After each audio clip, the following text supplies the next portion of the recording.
Eu quero saudar a todos os nossos irmãos, aqueles que nos veem pelo canal 126 ou pelo canal 85 da Sky Livre.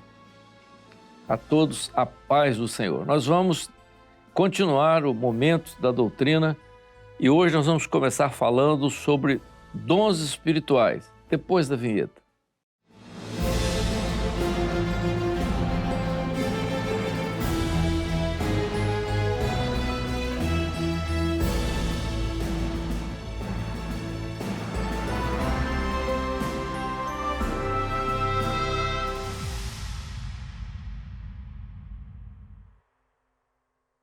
Irmãos, nós vamos, a partir de agora, abordar um assunto muito importante para a igreja, porque foi tudo aquilo que moveu a igreja no seu início, ali no Pentecostes, quer dizer, quando o Espírito Santo foi derramado, que é, na verdade, a manifestação, como a própria carta de Paulo diz, do Espírito Santo na vida da igreja.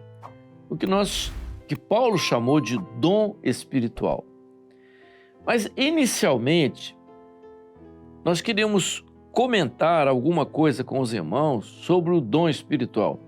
Será que o dom espiritual mencionado nas cartas de Paulo, ele só existiu na igreja?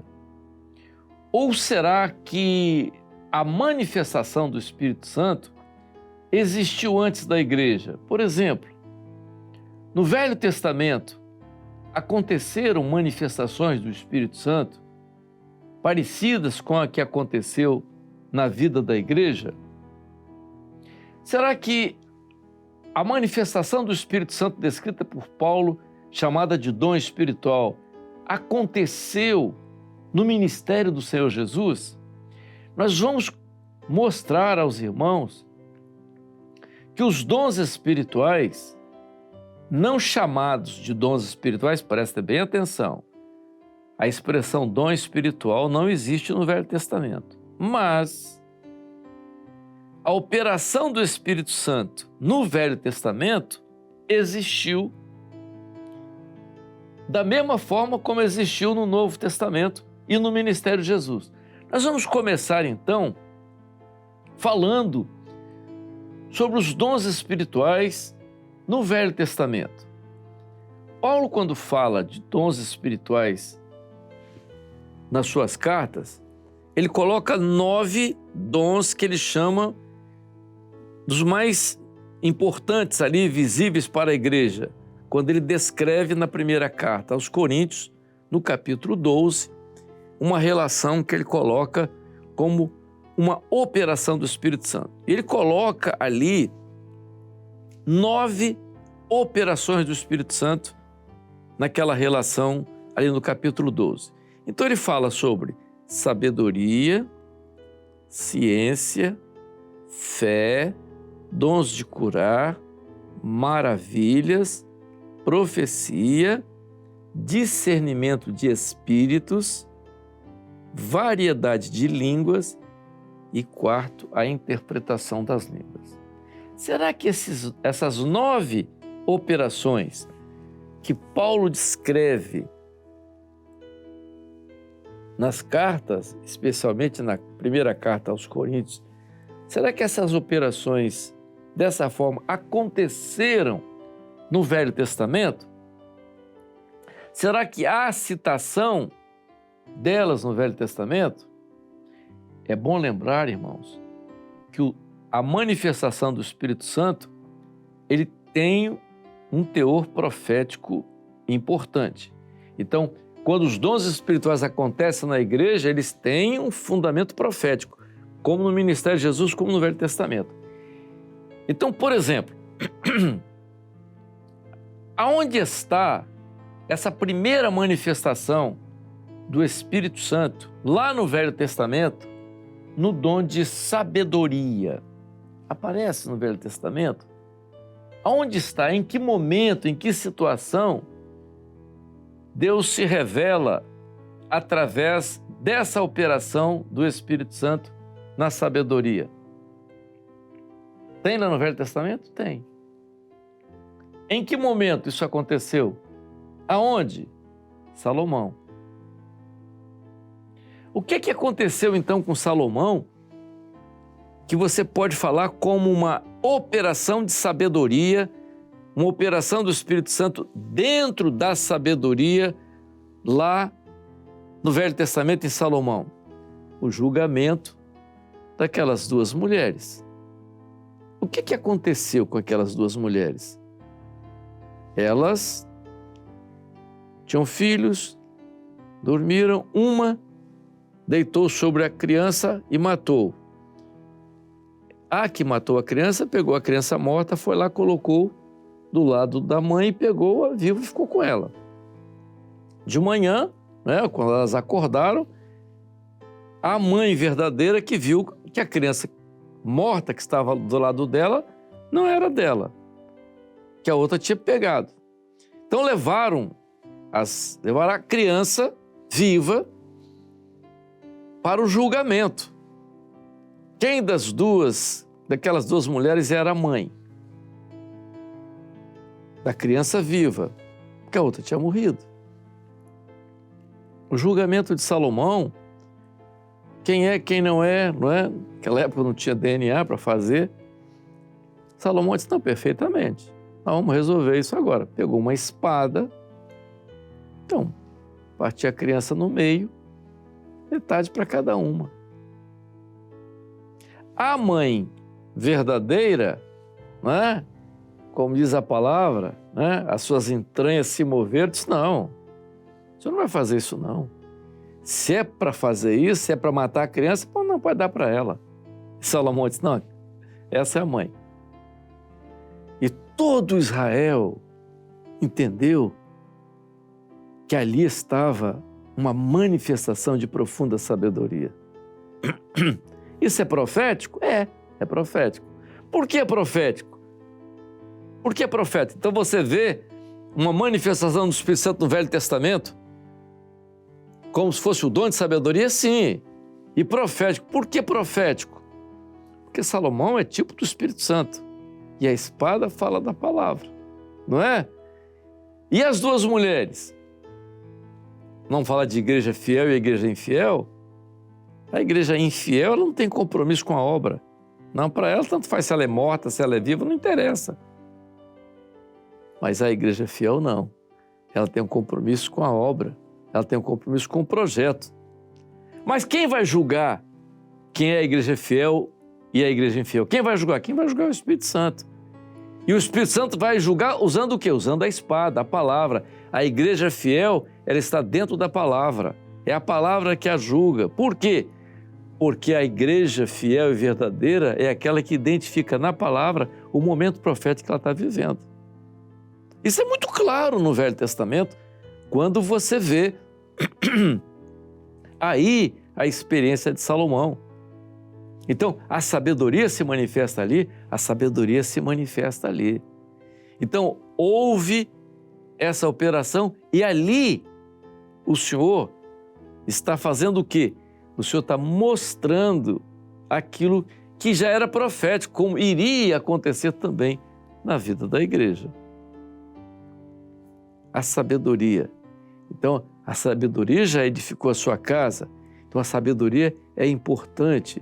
Como ela é importante, a sabedoria também é uma operação do Espírito Santo, como aconteceu aí. Se nós colocarmos lá na relação de Paulo, a segunda manifestação que Paulo fala lá na igreja é o dom de ciência. O que é o dom de ciência? Ciência fala em conhecimento. Então, ciência de Deus é conhecimento de Deus. É aquilo que Paulo chama lá no início da carta aos Coríntios, no capítulo 2, ele diz aquilo que o olho não viu, o ouvido não ouviu, não passou pelo coração do homem. Isso é aquilo que está escondido, que está oculto, é o mistério, é o segredo. Muito bem. No Velho Testamento tem o dom de ciência muito, abundantemente no Velho Testamento. Porque ele vem através de quê? No Novo Testamento, haviam 3 fatos importantes no dom de ciência, que era o conhecimento. De que forma? A visão, a revelação e o sonho. Aconteceu isso no Velho Testamento? Sim. As visões de Isaías, as visões daí lá no início do livro de Isaías, as visões de Ezequiel, as visões do profeta Daniel.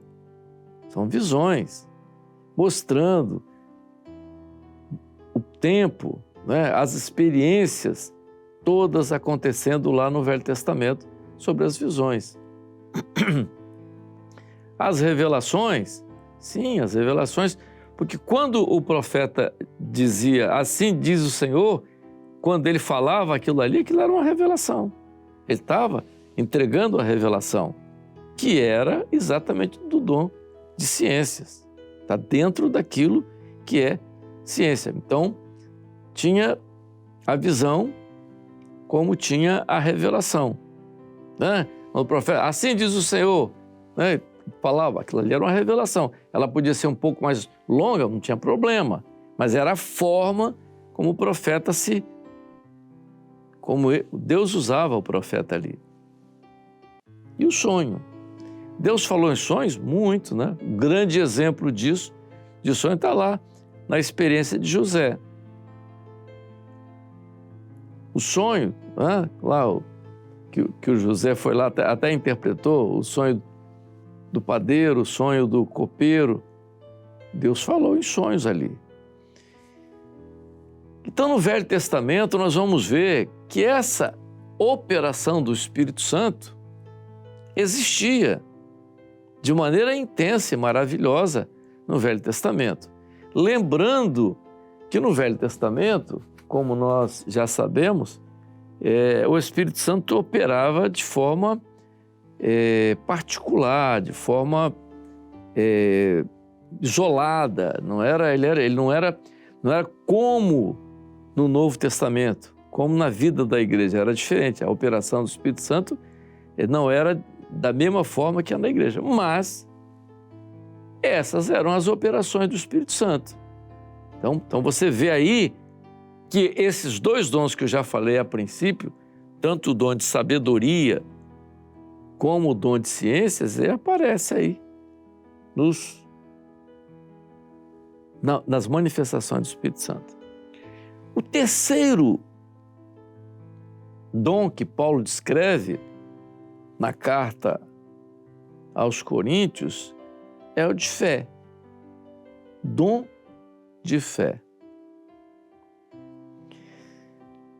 Mas como que há a experiência do dom de fé? Nós falamos muitas vezes sobre a fé. O dom de fé é algo que Paulo descreve lá no Novo Testamento como alguma coisa além daquilo que você já recebeu. Você tem a experiência de fé, mas o dom é uma coisa a mais. É como se o Senhor estivesse te preparando para algo mais profundo, né? Por exemplo, Paulo diz que a profecia seja a segunda medida da fé. Então o Senhor capacita, às vezes, o crente, a igreja para o exercício de demais dons, dando a ele a porção da fé, a fé.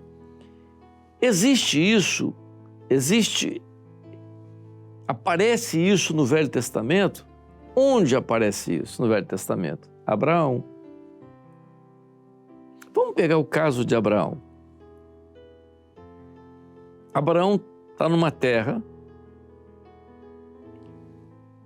e o Senhor diz para ele sair daquela terra e ir para um outro lugar, deixasse tudo para trás. E o Senhor queria que nesse lugar que ele fosse, o Senhor queria fazer dele uma bênção. Ser tu uma bênção. Ele sai para essa nova terra, para uma coisa nova, para o início de uma coisa nova, atendendo a uma orientação do Senhor. essa atitude de Abraão, é por isso que ele é chamado o pai da fé. Por quê? Ele deixou tudo, mas vejam, a maior experiência de Abraão não foi só essa foi uma experiência, mas a fé de Abraão levou a um conteúdo profético notável. Qual? Ele já era idoso, Sara já era idosa, havia a escrava, o filho da escrava, e o Senhor então faz uma promessa a Abraão de um filho. Nasceu Isaque. Olha como o Senhor prepara todo um cenário profético, porque a Bíblia toda é um projeto completo. Ela se completa. Né? Por isso nós falamos que o contexto para nós na Bíblia não é um versículo, mas é toda a palavra. E aí está. Então, quando Isaque nasce, ele se torna uma certa idade, Deus dá uma ordem a Abraão, que é uma ordem muito difícil. Você vai sacrificar seu filho a mim.